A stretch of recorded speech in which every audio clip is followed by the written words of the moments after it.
જો તમે જામખંભાળિયાના રહેવાસી છો અને બહારની ડેરી પ્રોડક્ટ્સ ખાવાના શોખીન છો તો આ વિડીયો જોયા પછી તમે 100 વાર વિચારશો. બજાણા રોડ પર આવેલી એક ડેરીમાં જે મળ્યું એ જોઈને તમે ચોંકી જશો.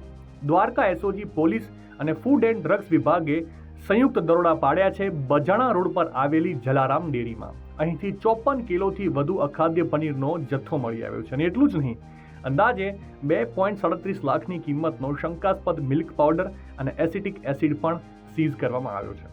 તમે જે દૂધ, દહીં કે શ્રીખંડ હોંશે હોંશે ખાવ છો એ કેટલું શુદ્ધ છે? ફૂડ વિભાગે અહીંથી દૂધ, દહીં, પનીર અને શ્રીખંડ સહિત કુલ 6 નમૂના લઈ લેબમાં તપાસ માટે મોકલ્યા છે.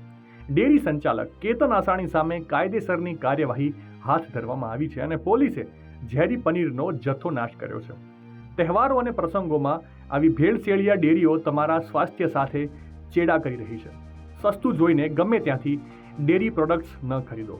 જાગૃત બનો અને આ વિડીયો તમારા જામખંભાળિયાના મિત્રો અને પરિવાર સાથે શેર કરો, જેથી તેઓ આવા ઝેરથી બચી શકે.